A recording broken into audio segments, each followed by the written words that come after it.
Welcome to Hotter Than Ever, where we uncover the unconscious rules we've been following, we break those rules, and we find a new path to being freer, happier, sexier, and more satisfied in the second half of our lives. I'm your host, Erin Keating. Welcome to everyone listening today. Whether you've just found this podcast or if you've been listening for a couple of years, I am feeling so much love and appreciation for your devotion to the conversations we've been having here, exploring what is possible for us in the second half of our lives when we start living according to our own rules, our own values, our own priorities, and we put aside all of the shoulds and musts and cultural messages and family pressures and all the external stuff that conspired to drown out our intuition and our inner voices. And those have come roaring back at us in midlife, haven't they? Just keep hearing that from people. That quiet knowing, that intuition, that insight that lives so deeply in our bodies, that knows exactly what is right for us, that knows what decisions you should make and what path you should take at every moment of your life, if only you can figure out how to get quiet enough and honest enough to hear it. Today's interview is in a way the result of my own inner knowing, my own intuition and compass that has been guiding me to take the wisdom that I've gained here on this podcast and turn it into my next big thing. What I'm going to be doing on the heels of Hotter Than Ever is I'm going to be making another thing from nothing. I'm going to be building something new from scratch because I love to create and build and grow. And I am in my entrepreneurial era, so my next thing is a business. And that business is called Broad Collective, and I have been talking to you about it a little bit on this podcast, and today we're really going to get into what that is. Broad Collective is a membership network for professional women entrepreneurs who are pivoting to self-employment in midlife. And my guest today is my business partner in Broad Collective. Her name is Sarah Gallagher Trombley. And I cannot wait for you to meet Sarah and hear this conversation. Let me tell you a little bit about who she is because she is so impressive. Sarah Gallagher Trombley is an entrepreneur and thought leader working at the intersection of technology, content, revenue, and safety. And we're going to get into what that means. After more than 20 years, just like me, 20 years working in media and technology as a partnership and sales development executive for brands like Condé Nast, Time Inc., Interbrand, Flipboard, and Snapchat, which is where we met, Sarah left the corporate world to found the parent education platform, Digital Mom Media. And through this platform, Sarah helps parents navigate the digital world with and for their kids. So she helps parents with tech. And anyone who's listening who has kids is definitely going to want to hear this conversation about what feels like a hopeless and unwinnable war that Sarah is valiantly fighting. And she gives me hope around all of this stuff because she's so invested in finding solutions. So Sarah is a multipreneur, which is a new term that we're trying out. She's an entrepreneur running Digital Mom Media. And now, because I am so lucky and because she said yes when I proposed it to her, she said yes. She is the co-founder and my partner in Broad Collective. In this conversation, we talk about this reckoning that happened for both of us in midlife and how that manifested as the need to do work that is deeply meaningful to us and also work that allows us more control over our time. We talk about the challenges of the creator economy, which we both jumped into with both feet after years in corporate media, becoming solo content creators and facing similar challenges around growth and monetization. We talk about why we are starting Broad Collective and how it will help members make money from their established expertise through the creation of content, which we are both experts at. And we talk about how we're going to lean into this idea of partnership and collaboration, power with, not power over, that we really believe will allow all boats, or in our case, all broads, to rise.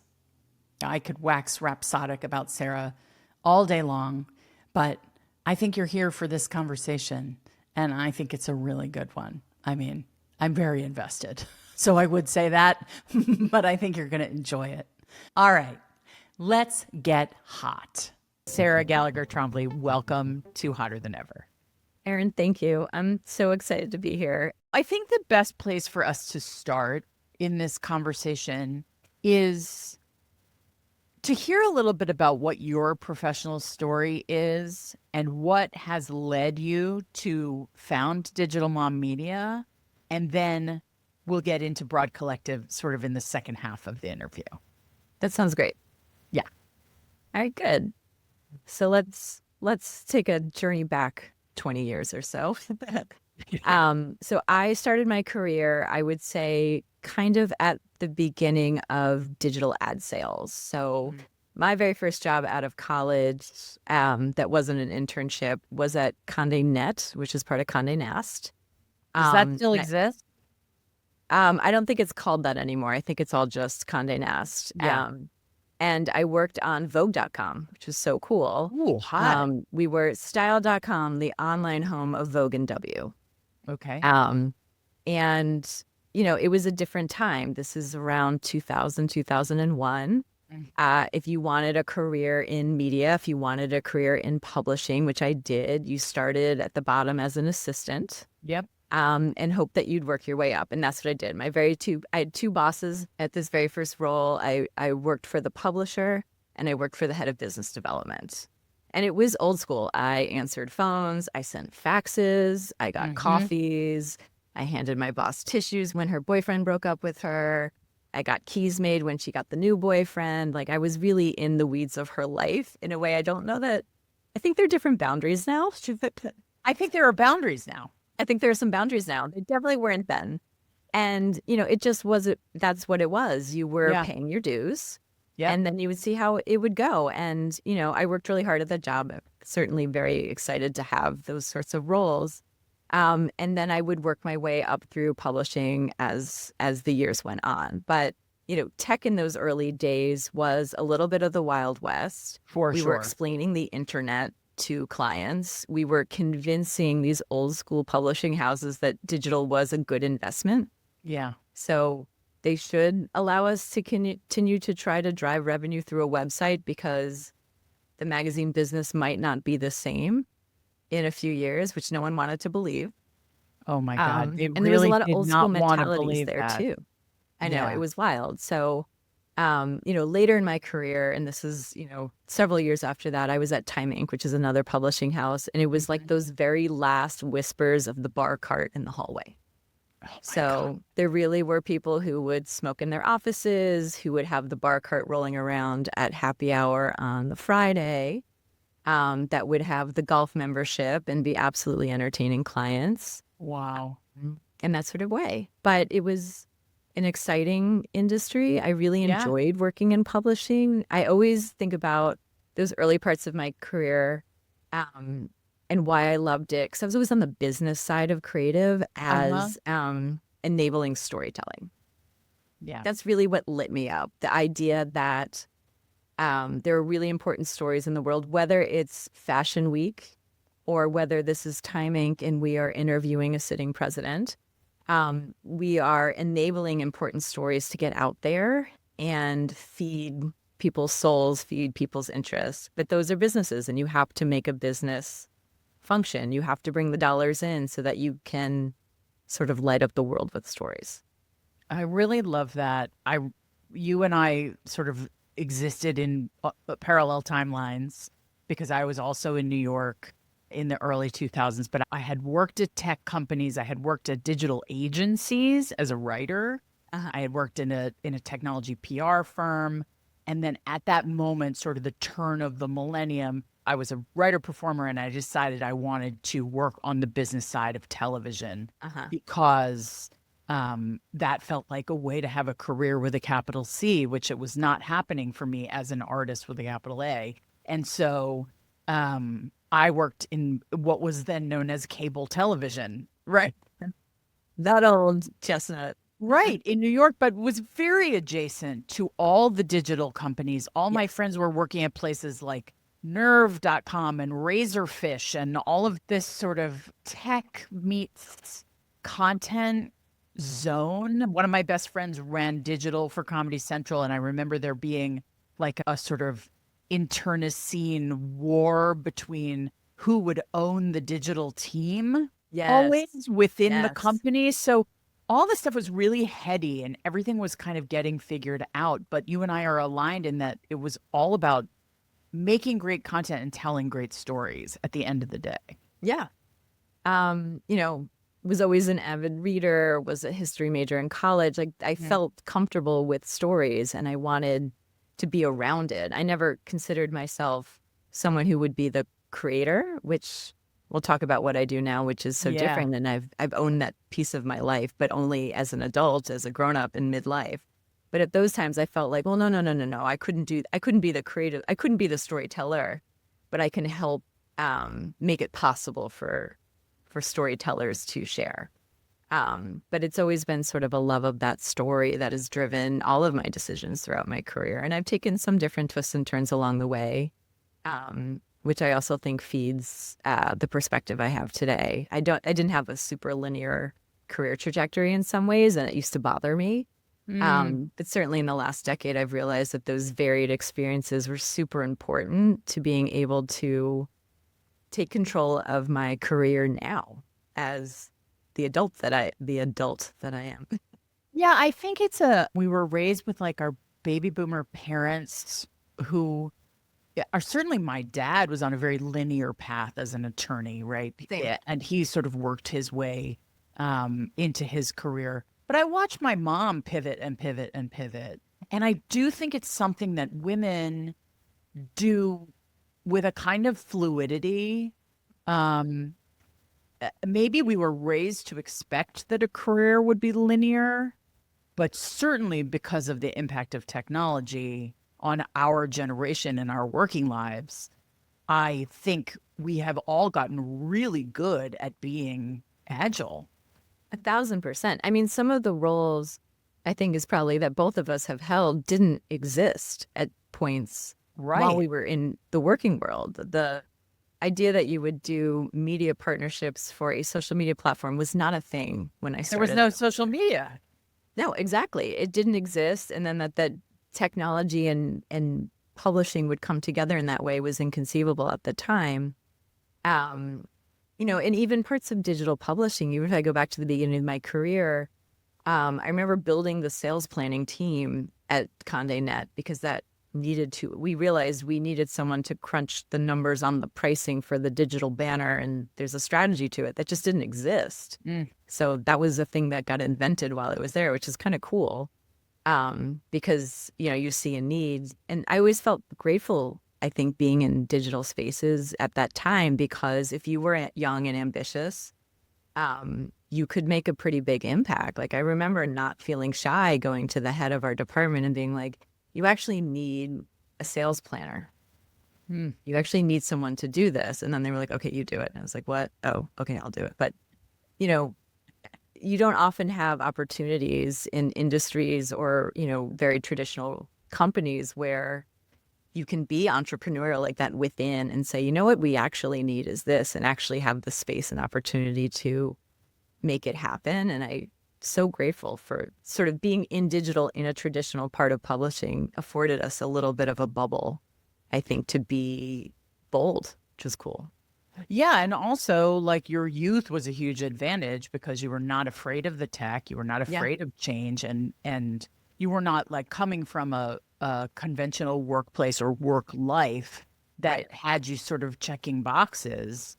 We all learned to it took me a long time to realize how to be entrepreneurial inside of a company, Yeah. but being in worlds that were connected to tech really required that of us. Yes.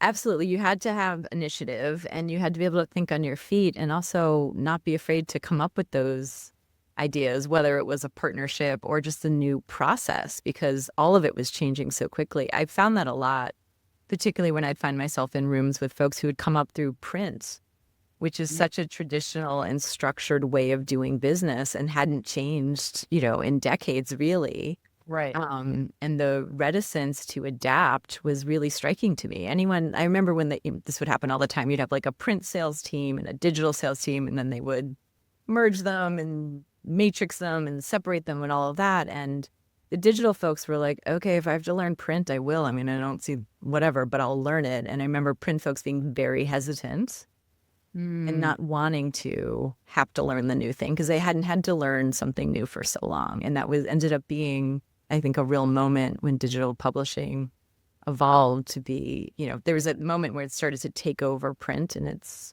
crazy to think about it now. But like, you go to a newsstand now, there are no newsstands, really. What's a newsstand? Right. But 10 years ago, that was still the thing. That was still the predominant revenue driver for these types of companies. And now it's just this small piece of it.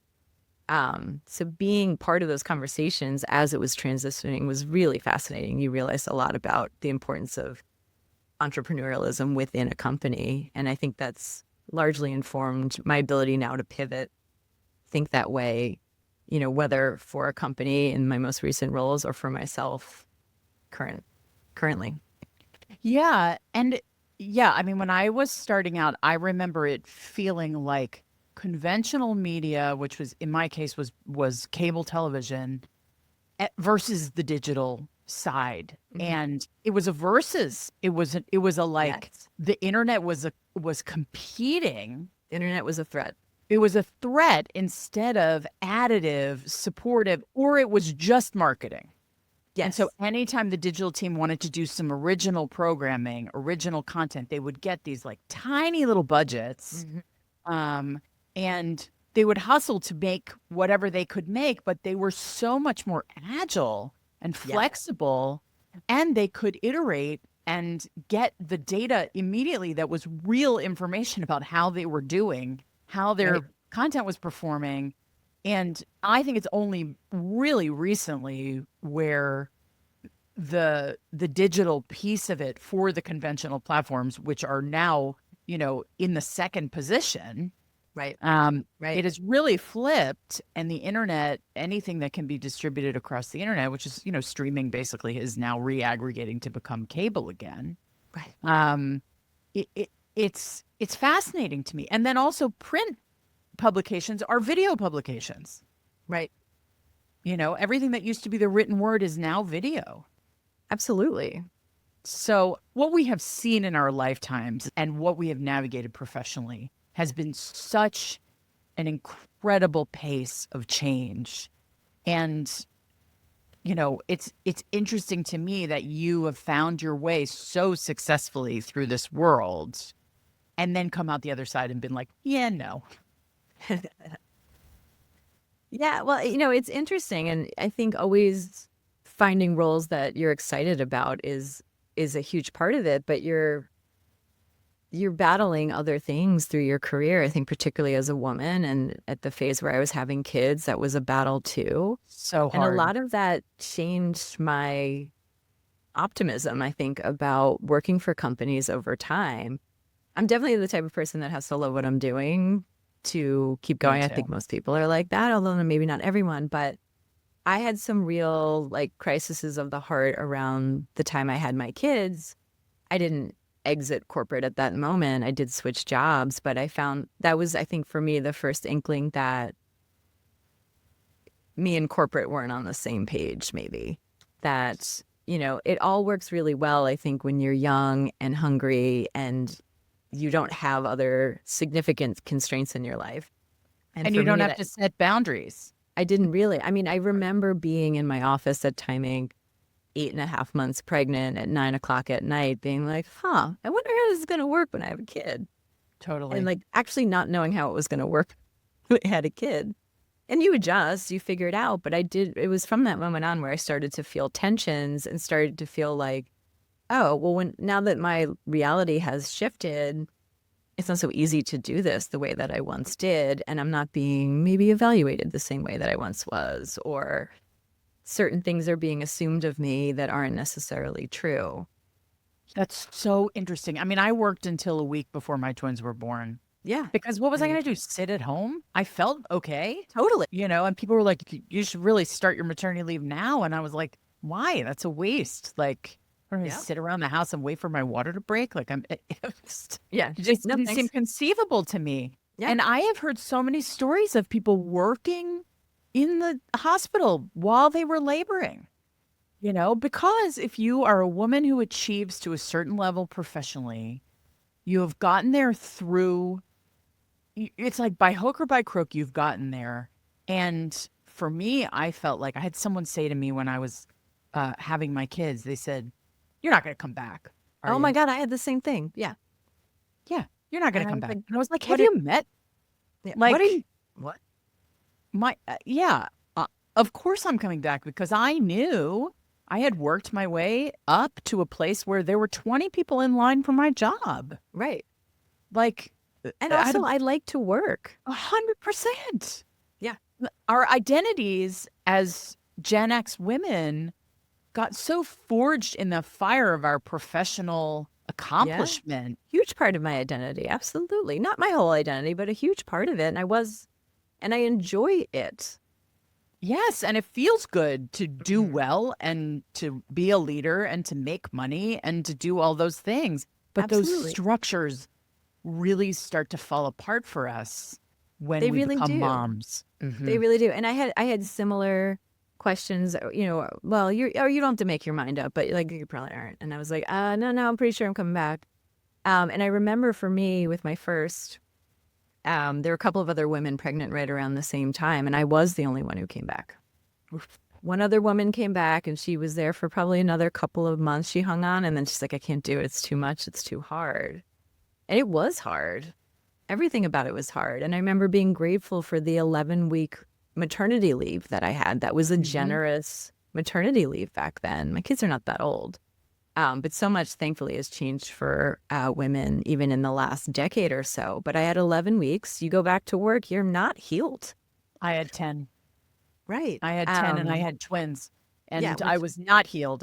But also I was like, thank God I'm going back to something I understand because I did not understand how to be a full-time mom and no. milk machine and like the level of selflessness that was required in Mhm. motherhood. I was like, what the fuck is this? Like, Yeah. get me help. It was a big change. Yeah. And I mean, your interests and all of that, it all expands to fit what you've got, but it's a lot to process. And even just not being physically ready to go to back mentally. I mean, you have helpless, tiny creatures, and you're like, they're not even really babies yet. They're still aliens when they're that age.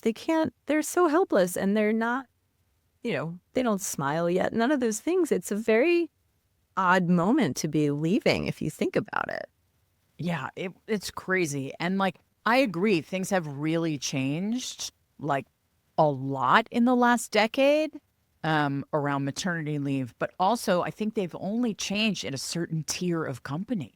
I think that's Like true. the federal policies are the same, the state Mhm. policies are the same. That has not evolved Yeah.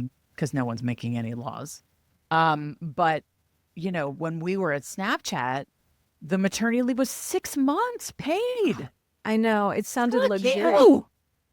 I know. I was like, I'm so jealous. I mean, I'm done with having So babies now, but jealous. can you imagine 6 months? No, no, I cannot imagine 6 months. No, when I had 2.5 months. I mean, it's extraordinary and it should be that. But Absolutely. it takes a different generation of leaders and Yeah. a different level of competitiveness for women in the workforce Yep. that companies will offer these incentives. I think that's right. And I also think, and I used to say this a lot, and people would sometimes roll their eyes, but I think it's true. Everyone has to take the leave. The paternity leave is as Oh, important as the so maternity important. leave because you have to normalize the fact that anyone can leave And so it doesn't become this thing you factor into only your female employees. And that Totally. was a big thing. They look at your age and they look at, she just got married, so she'll probably have a kid. People are doing the calculus, whether they realize it or not. And they're not allowed to. No, and they're not supposed, and I think it's unconscious in a lot of ways. But Yeah. if at any given moment, any one of your employees could go out on a family care leave, that does even that aspect out a little bit and make it a little less biased against the women who may or may not be getting pregnant anytime soon. Yes. But dads had it hard too. I remember my husband taking his full 2 weeks of paternity leave and being given a really hard time about it. It's so deranged. And also him being like, I wish I had 10 weeks. And I wish he did too. No? Yeah. Yeah. I mean, when I had direct reports at Snap who had babies, who were guys, Yeah. I would be like, please take every minute of this time. Yeah. Please, you can split it up. You can use it however you want. But like, please take every minute of this time. This is going to be so valuable for you and your partner and your family. Like, Yeah. and I think people give millennials a hard time. But you and I have talked about the fact that we worked with some extraordinary young people. Yes. And those guys did take their leave. Yeah. They did take it because it was given to them as a right. And Yeah. they were like, thank you very much. I'm participating as a parent. And like, that really gave me a lot of hope for the Gives me next hope. generation. Yeah. Yeah. I think this generation is doing it differently and largely in a good way. Yeah. Yeah. I agree. So tell me about how you came to start Digital Mom Media, because you were a leader in a big tech company. You had an even more senior title than I did. You were like in the upper echelon of management, and one of the few women in that space at Snapchat, along with my boss there. And that's a really big change to decide, okay, I'm going to forsake this big paycheck. I'm going to forsake the status of this role. I'm going to step away from working in this prestigious world of tech. Right. What happened? Yeah, I mean, a couple of things happened. It was definitely a bit of a existential crisis for me. So the first thing that happened was at Snapchat, we were starting to talk about parental controls. We were starting to talk about whether Snapchat should have them. So this is back in probably 2022. And my kids they're still too young for Snapchat. My kids were pretty little at the time. So it wasn't like a directly relevant conversation, but something I was very invested in. I was conscious of the types of content that we have on social media platforms and kind of grateful my kids were too young to be on the platform. Yeah, mine were too. Yep. Right. Mm-hmm. But there are times you would see things and you're like, ugh, not great. And they were working on content guidelines while we were there. Yeah. And I was actually in a lot of those conversations as well. I had a lot of input into content guidelines. So parental controls were something that I got excited about when I heard we were finally going to start figuring it out. And this was early days for most of the platforms at this point were like just dipping their toe into parental guidelines, which seems crazy, right? It was only 3 years ago, but what? Yes. It's relatively new that we even have them at social. And for the listeners who maybe aren't aware of like how these platforms work, what are parental controls? So parental controls are a way for parents who have kids on a platform, so in this case, Snapchat, to have some sort of levers and tools to manage their experience on the platform. And it depends on the platform. It depends both what you can control and how detailed it is. So for Snapchat, the main focus on Snapchat is sending messages, and then there's also content. Parental controls on Snapchat will either allow you some way to manage those conversations or some way to maybe filter the content that your child sees. Okay. So in the beginning days, those were the two concepts. And time, I would say. Also, maybe there's a way to look at how much time they spent or notifications that they get. those are all in theory areas you could have a control on as a parent to manage your child's account. So Snapchat started having the conversations about it because it was high time that we did. And I just didn't love what I was hearing. I wasn't aligned. I'll say I wasn't aligned with the direction of travel. It felt to me like we could do and should do so much more to make it possible for parents to have a role in their child's experience than I believe they were willing to do. And I didn't love that. I didn't walk out the door the next day. I didn't put my fist down on the table and say, you know what? It needs to be this other way. But I just was getting this sense that as a platform, this was going to be solved as purely a business problem and not really, there are literal children affected by the decisions that we're making here. And is that because there is age, you're supposed to be 13 to get on the platform, but there were many, many kids who were younger somehow figured out a way to get there. Well, that was part of what, and this isn't necessarily specific to Snapchat. Any platform. Yeah. The age of adulthood online is 13 for some God knows why reason. And up until recently, there was no way at all to verify it. There's more tools rolling out across different platforms to do age verification. That's all very new. But certainly in 2022, there wasn't even a way to do it. And so it was the honor system, which just, even though you're saying you're for 13 and you're built for 13 plus, the fact that anyone under there could get on there too is uncomfortable. It is uncomfortable. It's uncomfortable. So Snapchat did take the assignment seriously. They did work on parental controls. They did roll out parental controls. I want to be clear about that. I just was starting to really dig into this as a topic with my kids starting to get a little older. And I really felt like I wanted it to go a different way. And it wasn't necessarily, after a time, something I wasn't able to advocate for what I wanted and what I needed. My voice wasn't necessarily being chosen in these conversations, and that happens. And you know, it was a point for me perhaps where maybe Snapchat and I had outgrown each other. I was thinking about things in a different way. I didn't really want if I wasn't able to affect the change I believed was true, then perhaps it was time to part ways. But that was only really one piece of my story. So I was feeling like, maybe misaligned with the company I worked in. And I think a younger me, that wouldn't have been enough to make such a radical change. Right.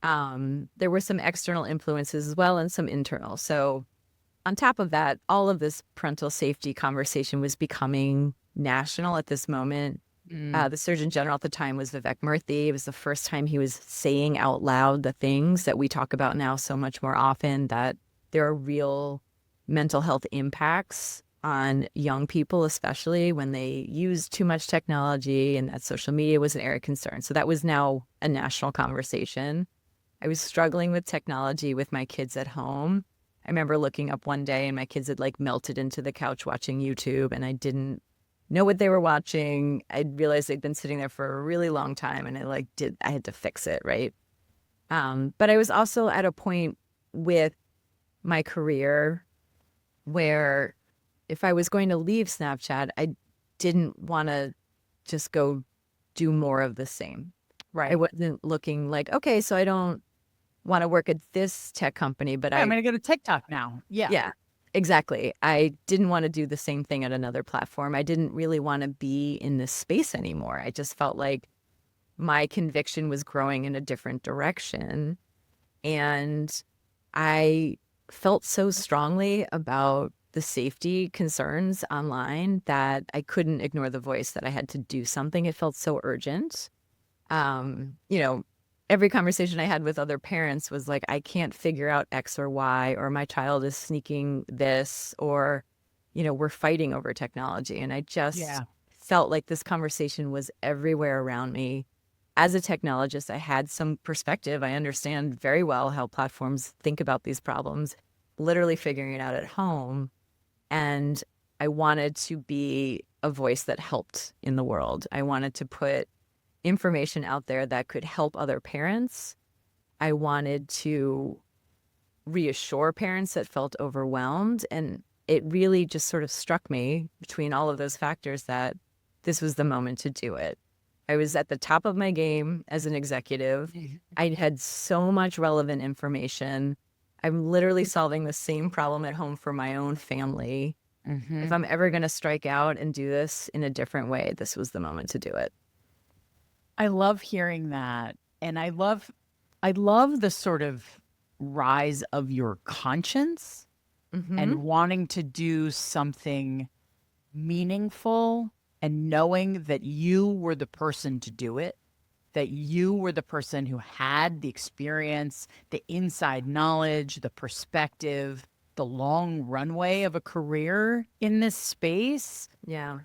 And that if you didn't do it, like you wouldn't be able to sit with yourself. Like it's so interesting how in midlife, I think we women move closer to the things that are meaningful to us. Yes. And we want to move the meaning into our professional lives in a deeper way.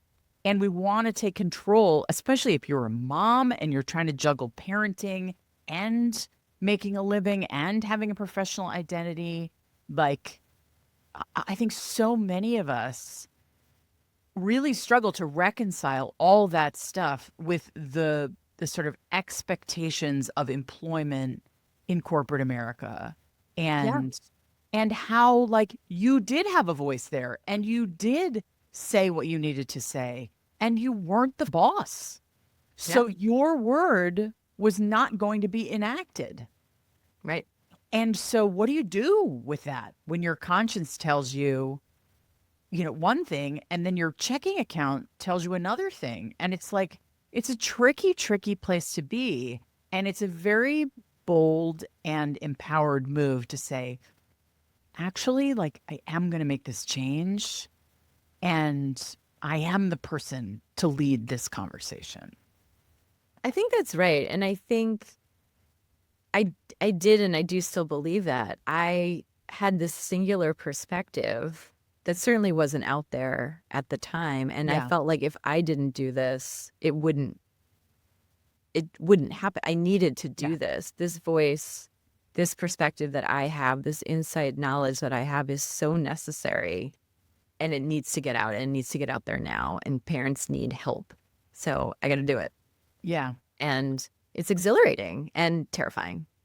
Yeah. Look, I hear you. I mean, we've been on very similar journeys in that, I needed to talk about what it felt like to be in a totally different headspace at age 50 than I had ever thought I would, being newly divorced, being newly a single parent, being newly out in the world dating and rediscovering myself in 1,000 different ways. And also, and I think very aligned with you, needing to speak in my own voice and needing to create the space in my life and in the world where I could say what I needed to say to the people who needed to hear what I had to say.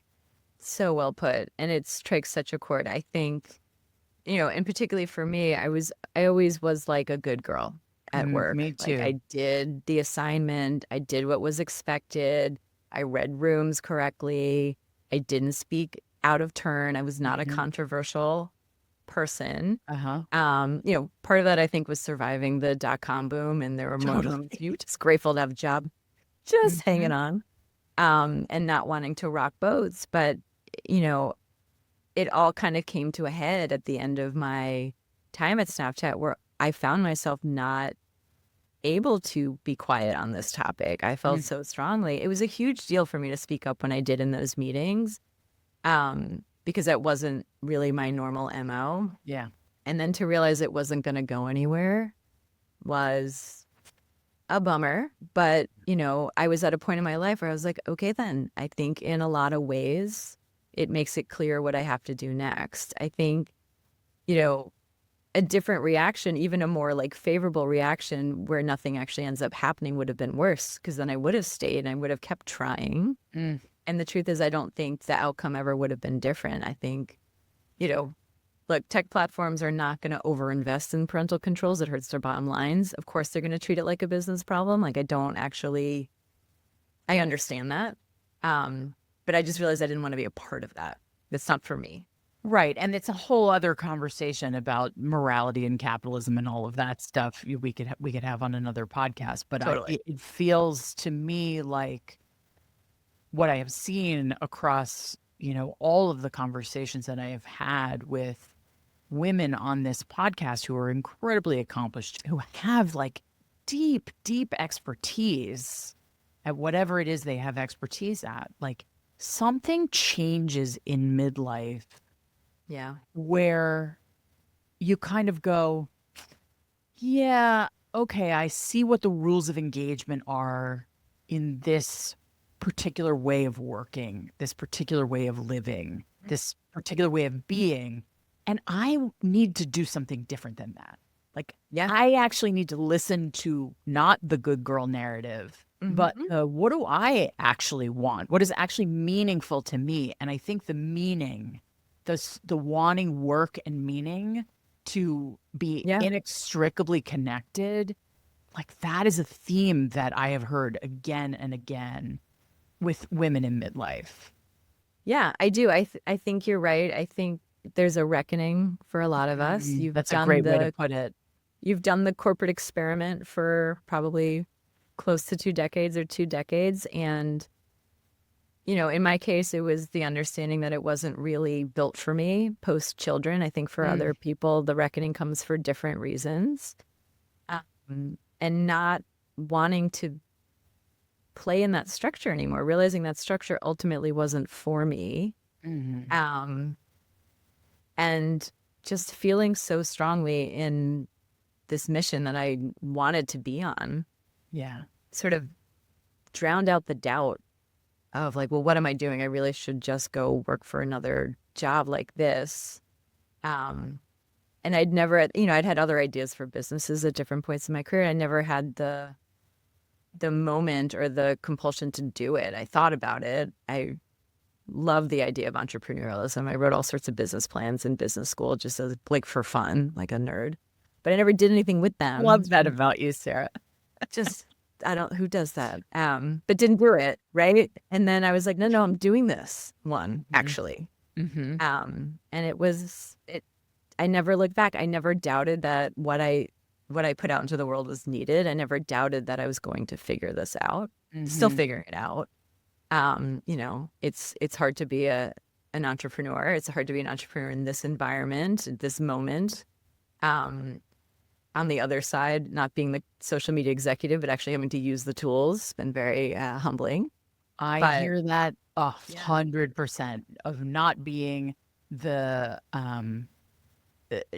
person with the checkbook writing the checks for the content, but actually being out in the creator universe and having to throw your video and your whatever you've made out into the void, your podcast episodes, and see how you sink or swim. So how has it been going for you? Yeah. So I'm an optimist. I'm always going to say it's going well. But it's not, it's not a linear thing. Definitely highs and lows and fits and starts along the way, but it's a business that is steadily growing, I would say. Yeah. I started as a Substack almost 3 years ago, expanded into events. There's a lot of need, I think, for community groups to have education. So that was a natural extension. I do online courses. And most recently, I would say for the last several months, I've been working on what I think will be the biggest component of this business, which is working with the HR and benefits organizations within larger companies. There's no shortage of interest in the type of content that I share. I do a lot of how do I set up a parental control? How do I make a choice about social media? How do I figure out what devices? Parents need this information. It's just trying to find the places where I can get to the most parents.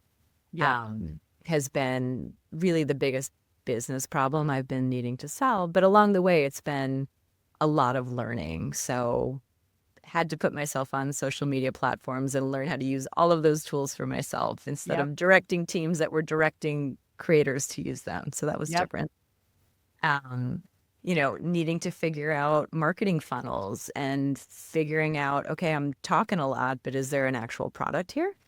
Yeah. Is there a way to monetize this? What's the deal with affiliate marketing? That sounds interesting.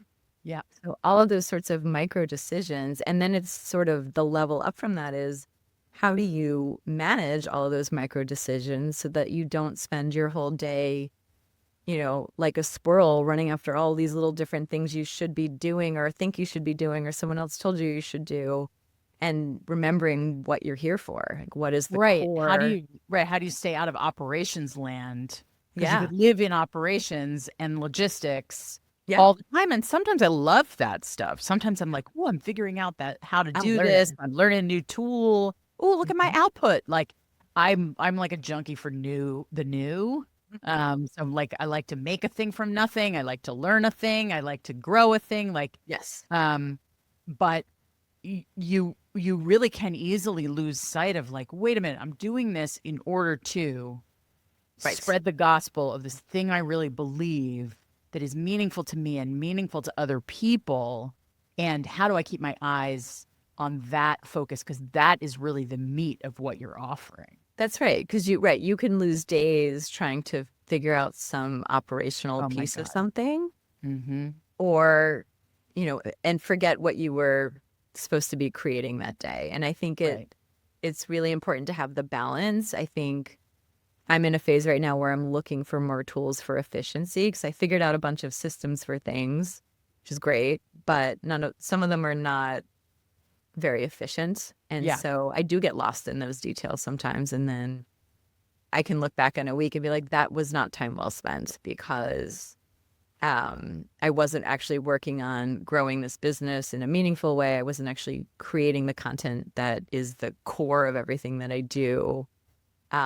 So it's I think constantly a rebalancing and figuring out where you are with your business. It Yeah. changes so quickly. Totally. I mean, this is a very different kind of conversation for Hotter Than Ever, Yeah. because, the focus of this show has been about giving women permission and ideas for how to do things differently in the second half of our lives. But I want to talk a little bit about how we've come together to start a second business for Yes. you, a second business for me. I loved when you told your husband that you were going to start another business. And he's like, "Are you really doing that?" And you're like, "Mm-hmm." Yep. So you and I had been sort of once a month getting on the phone and talking about what we were doing. I was doing Hotter Than Ever. You were doing Digital Mom Media. You were evolving your business. I was evolving the podcast and the Mhm. brand. We were trying various things in our businesses, and we were just like acting as sounding boards for each other.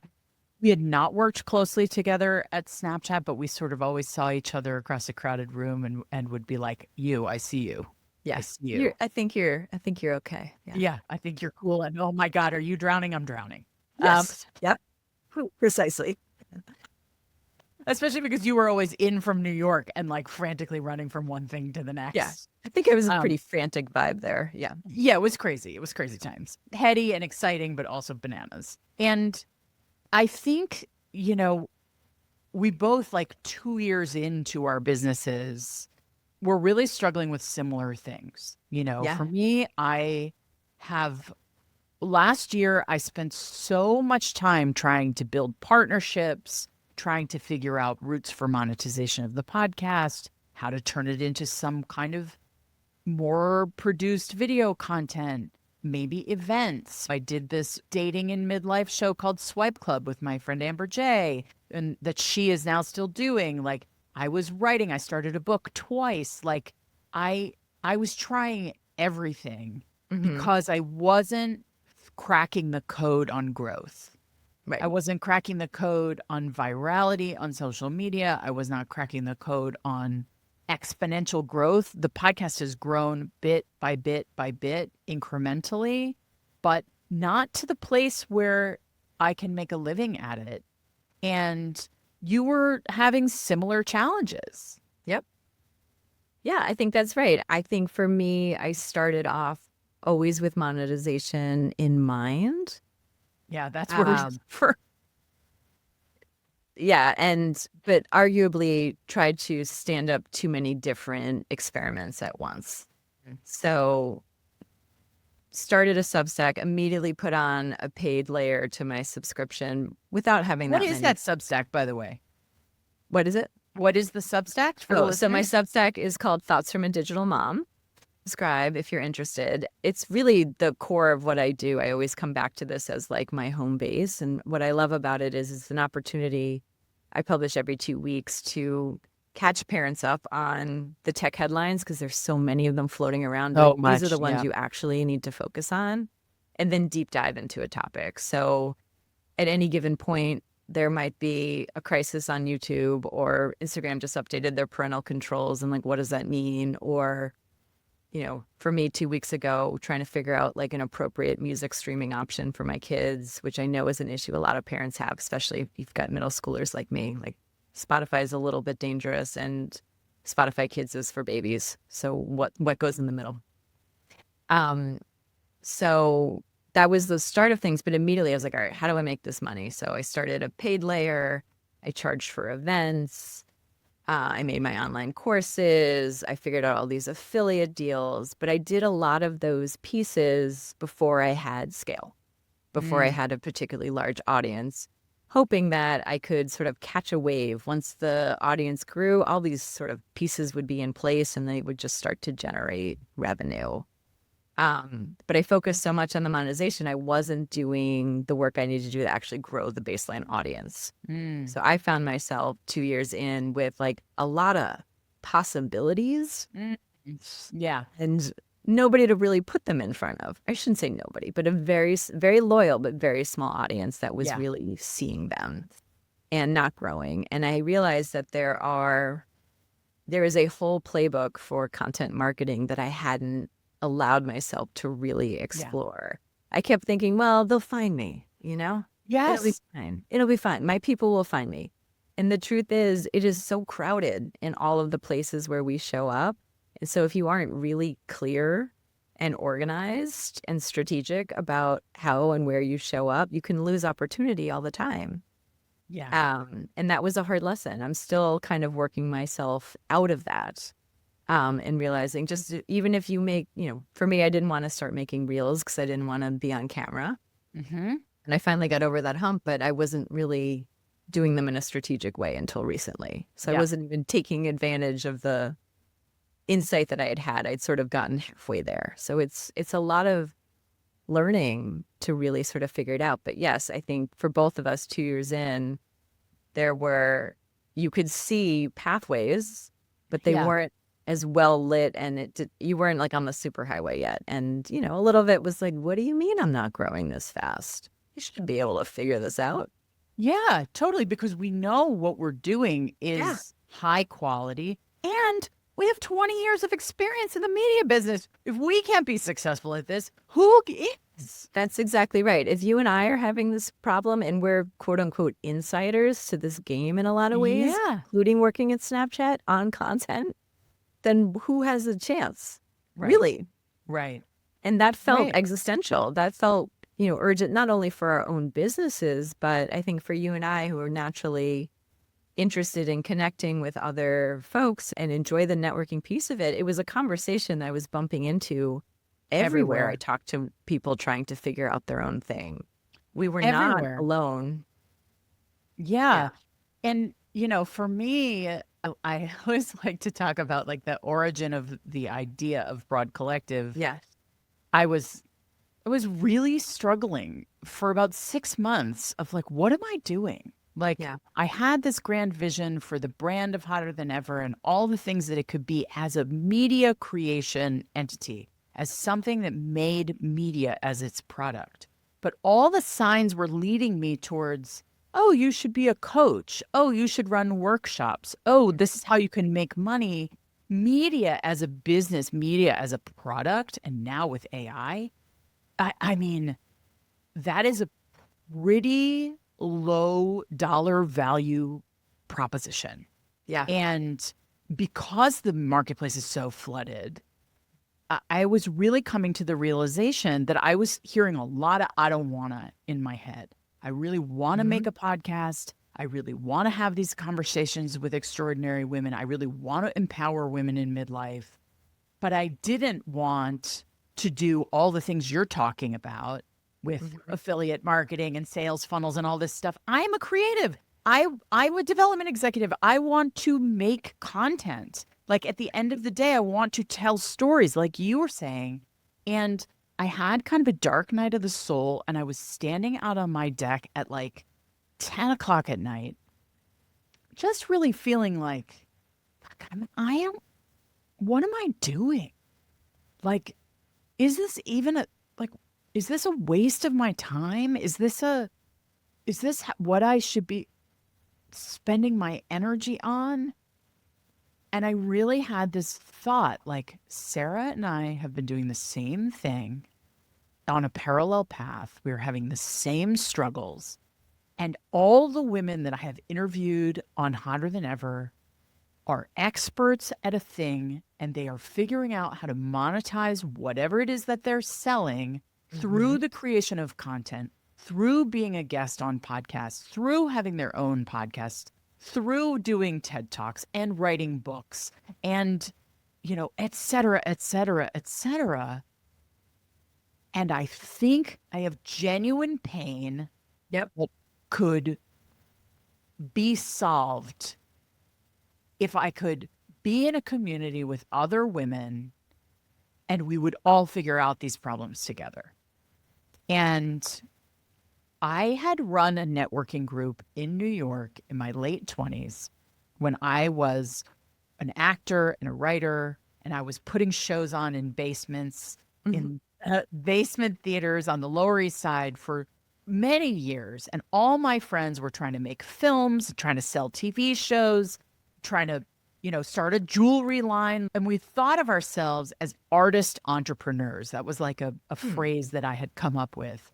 And I had come together with a group of other women to throw networking events and workshops and do kind of very similar stuff. Yeah. But it was really focused on like, how do you do the business side of being an artist? And how do you do the art side of how do you run an art business? Like visibility, credibility. How do you bounce back and forth between those things? And I had called that Broad Collective. And I had kept the domain name alive for 20 years. It's amazing. And I didn't know why I was renewing it every couple of years. I just thought, fucking love that name. Yeah. It means something to me. It was a chapter of my life that was really meaningful. I felt in community with other women who were ambitious and trying to make something of themselves and trying to put stuff out into the world. And in this sort of dark night of the soul, when I was thinking about Hotter Than Ever and I was thinking about you, I thought, oh my God, this is Broad Collective. This is Broad Collective. Like, that's what we need to do. And now I'm a broad. I was not a broad. I was a young woman. I'm now 54 years old. I've always been kind of a broad. But now I'm really like, I would be cast as a broad. Right. I am now living into the person that I have always been, which has been abroad. And so I had a fever dream of creativity in the next couple of days. And I made a presentation, a slide deck, which is what I learned to do in corporate life. Put all your ideas into a slide deck. And I, like a crazy person, sent it to you. And I said, what do you think of this? Do you want to do this with me? Yeah. It was that simple. Yeah. And you were like, yeah, I do. And I said yes. And I was like, really? Because I had been looking for partners for Hotter Than Ever for a year. And I had gone down so many paths that were dead ends. Yeah. And I knew I needed a partner. I knew I needed a partner. And I knew that you were someone who came from a business perspective first, where I come from the creative perspective first. And I thought, I had seen it work really well in television networks where the general manager was the creative lead and the president was like the head of ad sales or something, had come from that path, where they kind of had different lanes of expertise and therefore could come together really beautifully and not feel competitive, but actually feel complementary. And I thought, I think Sarah's that person. Yeah. And if you remember, I had pitched you on an idea probably 6 months before, That's right. which we weren't ready for. But when you came to me with this was the step that was missing to the thing I was thinking about. Because I was thinking about, how do we consolidate so many different women's creative pursuits and create partnership and ad network out of it, right? Right, which we may yet do. But we can still do that piece of it. But I couldn't have done that idea without this. And this feels, by the way, way more 360, way more fulfilling. My idea was like an end game play, which is great. And I think we will still explore it. But I think that conversation probably at least made you feel confident that I was primed to listen to your deck. Because I was also trying to think of, what else is there here? Is there a bigger play? Again, because my single creator experience was going slowly. And you were right. Like, we were both, I think, itching for what is the bigger play that can sort of take meaning and turn it on its head and not just be about meaning for me and the thing I make, but meaning in a broader context that can help other people. Obviously, here we are. So what is Broad Collective? Broad Collective is a network for women entrepreneurs who are pivoting to self-employment and midlife, which is really our story, right? Yeah. Where, so many of us have had such extraordinary careers, unprecedented careers. I always like to say on this podcast, and listeners will be totally familiar with this, we are the most successful generation of women who have ever lived on planet Earth. We have accomplished so much. We have achieved so much. We've broken through so many barriers. Yeah. And yet we've been operating in systems that were not made by us or for us.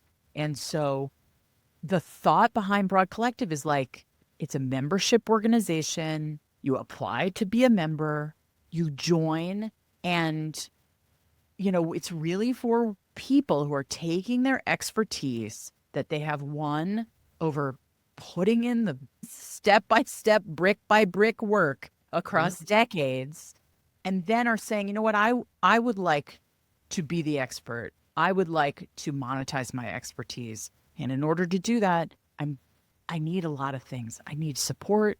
I need community. I need people to bounce ideas off of. I'm sitting alone in my house all day, or I'm in a co-working space. Like, I'm isolated. I'm a solopreneur and I'm just starting out doing my own thing. I want to be able to talk to other people, and I need the tools and the expertise to how to figure out, like, what should I do? Should I do a Substack? Should I do a podcast? Should I write a book? Should I go be a public speaker and try to get paid for public speaking? Should I guest on podcasts? Like, the opportunities for getting the word out the list is so long of what you could be doing. How do you figure out, what do you like? What are you good at? Where's the most ease and joy and flow for you? And then also, where's the biggest opportunity for growth for your business, for your audience? How do you do it, right? And your revenue. Do it well. Right. And then how do you do it? So we're bringing in experts. We're having people come and talk about LinkedIn and talk about how to monetize podcast appearances and how to build a strategy for growing your client base. And we have been doing focus groups since the spring. We have a group of founding members who have joined us and really helped us figure out what this whole proposition is going to be. And we are launching a community space online that will be the hub and the home for our membership. So we've been enjoying building that out and doing all the design work and figuring out what the brand is and the messaging. And we have a gorgeous website at broadcollective.com. And so people will be able to come in. They'll be part of a group that meets on a regular basis on Zoom.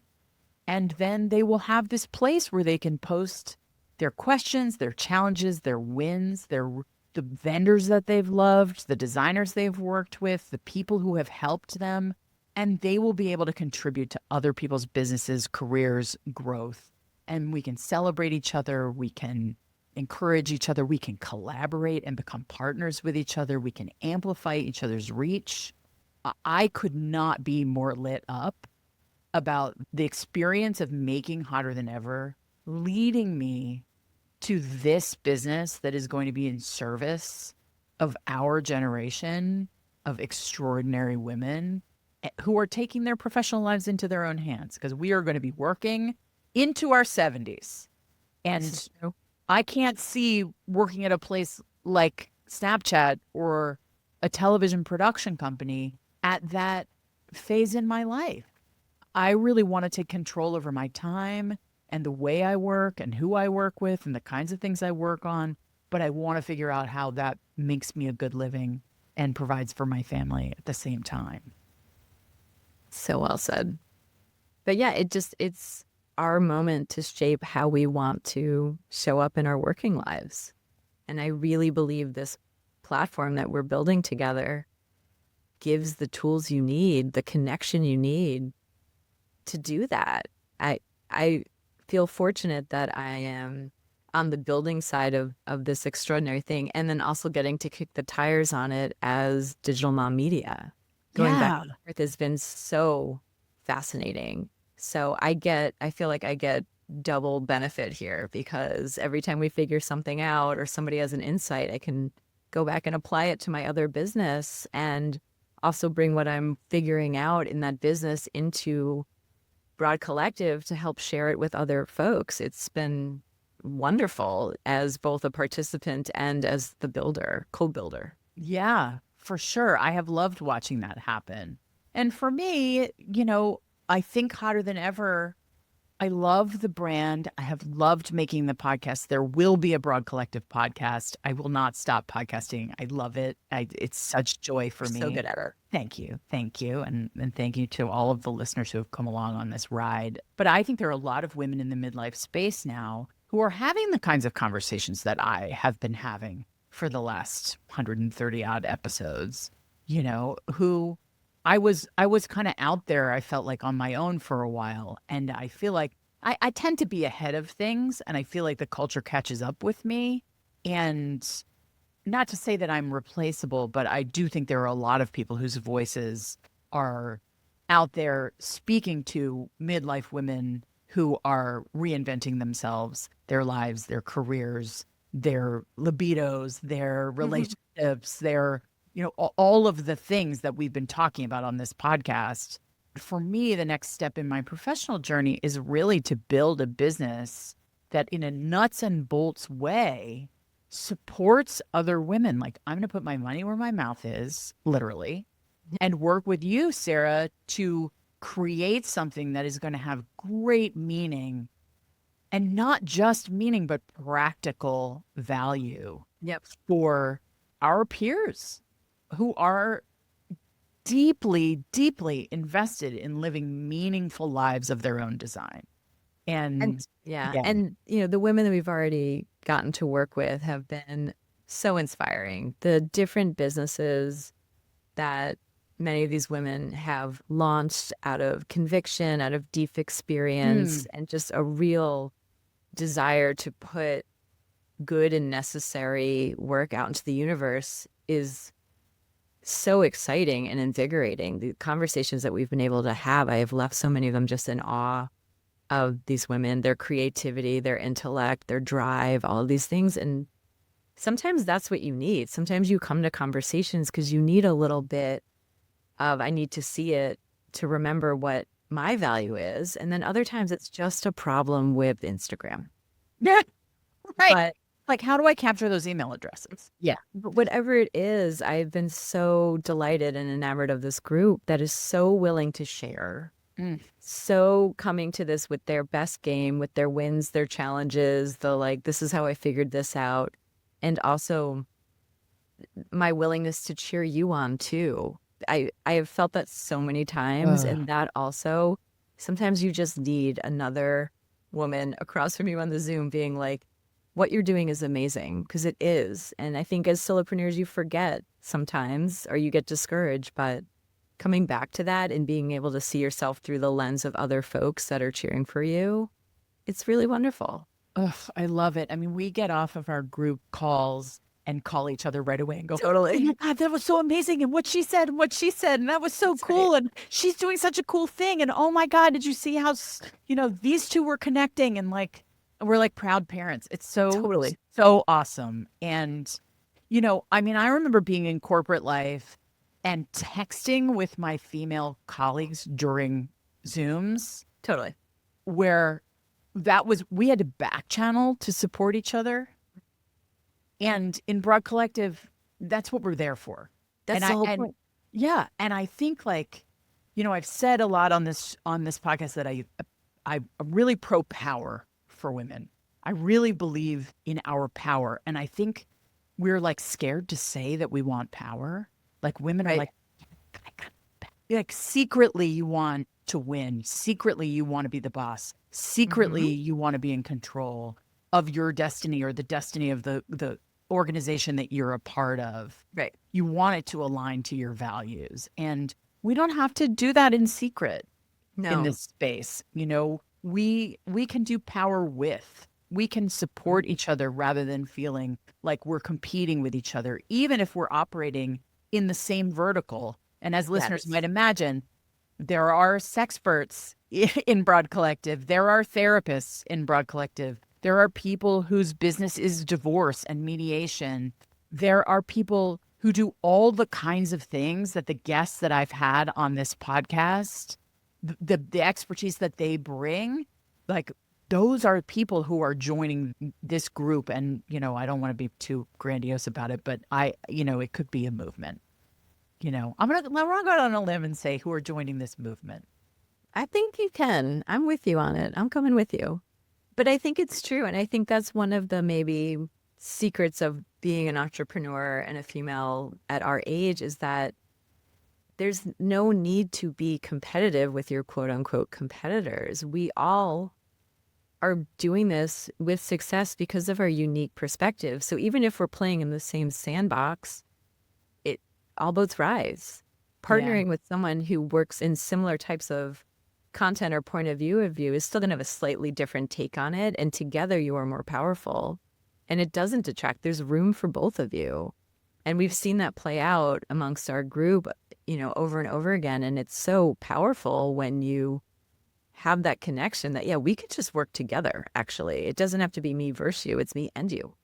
Right. And there's a bunch of parenting experts in the group, and you can amplify each other's reach because your message is slightly different, and what your expertise is slightly different. So you can bring your message to their audience and they can bring their message to your audience, and it's a value add for everybody. And one thing I love about you, Sarah, is that you come from partnerships. Yep. And so you don't see things in the framework of competition. No, you which see is weird things for in a the partnerships person. Right. You see things in the framework of we can find a way to make this mutually beneficial. I really believe that. And I think that is at times in partnerships been looked at askance for that perspective. Like you're Pollyanna or something? Yeah. Or like, that's not how it works. We're going to negotiate and get the best deal and we're going to win. And I think there are many situations where there's a win to be had for all parties if you just take a step back and listen to what everyone's trying to do. And, there's a lot of hubris in partnerships because people like to negotiate and, the win is the thing. But really, that's, to me, that sort of oppositional paradigm doesn't serve. You get so much more out of a partnership if you can think about the ways you both win. Right. And you use it as amplification, not this beats that. Right. And power with, not power over. Yeah. I really believe in that. And I mean, I've always been a girl's girl, and I never see other women as competition. That's just not me. I was raised by a feminist mom who loved her female friends more than anything and leaned on her sisters. And, I was raised to love and admire women. And this feels like such a natural progression from sort of the conversations we've been having in Hotter Than Ever and the conversations you and I have been having sort of over our own journeys as solopreneurs, which is like kind of a gross word. We'll have to work on the branding of I that. know. It needs a rebrand. Yeah, it's like perimenopause. Ew. Come on. Gross. You can do better. What do we call it? The spicy years. It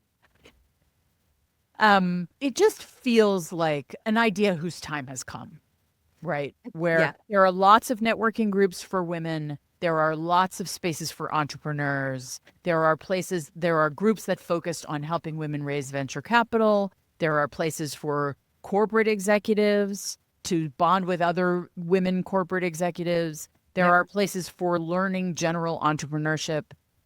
We specifically are focusing on women who have a deep bench of experience, whether or not their new business is in that exact space, or whether it extrapolates from what they already know into something that they're passionate about, where they want to have an impact.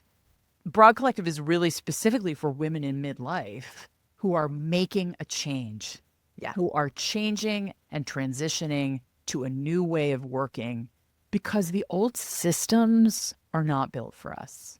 And the only people who are going to take pristine care of our professional lives, our values, our identities, our communities, our voices is us. So well said. But it's true. We're the caretakers of our careers. No one's going to care more about us than us. So Yeah. it's a bit of a battle cry, but it's mostly just an exciting moment to sort of step into your own in a different way. Yeah. Yeah.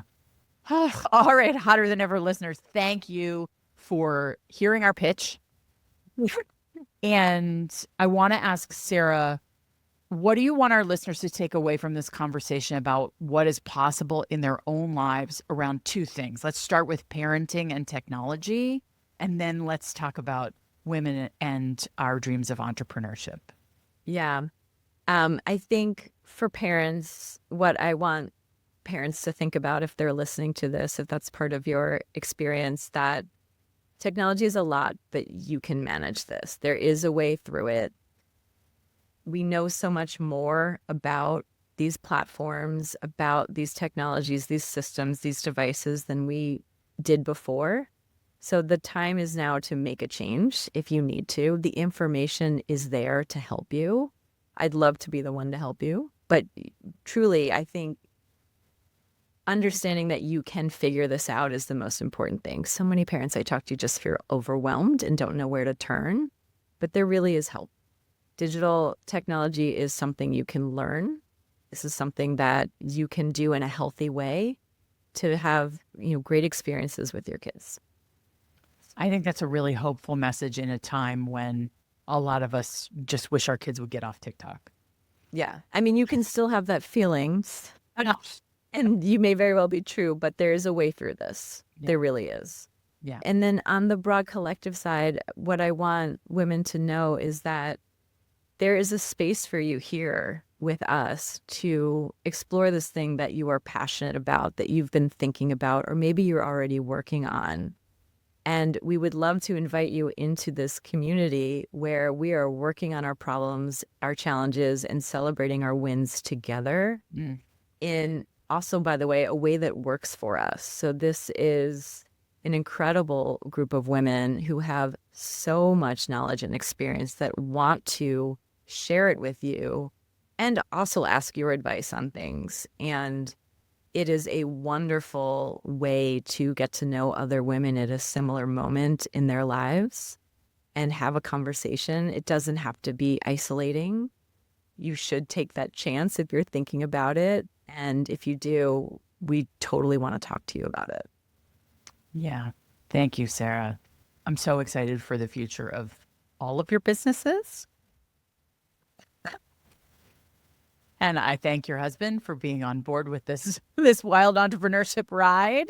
My ultimate partner, yes. Right, exactly. I'm grateful for you. I'm grateful for this conversation. I'm grateful for what we're building together, for the work you're doing in Digital Mom Media and also in Broad Collective. Like, I feel really lucky to have you as a partner. I'm so grateful for you too. Hotter Than Ever has been it's just been a huge part of my media diet in the last couple of years, something I really needed. And you've brought so much perspective at a moment where I was figuring a lot of aspects out, and you were right there with the information almost before I knew I needed it. So thank you for being ahead of the curve.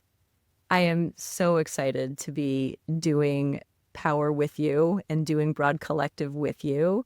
And I can't wait to see how this membership grows. And I couldn't think of a better person to do it with. Ugh, okay, before I cry, I'm going to get off. Yeah, I'm going to cry. Feelings are allowed. Feelings are allowed. Thank you, thank you, thank you. Thanks for listening to Hotter Than Ever.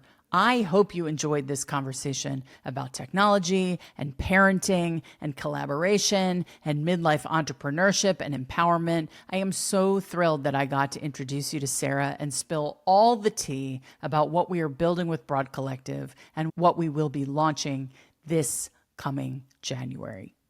Is there someone in your life who needs to hear this conversation?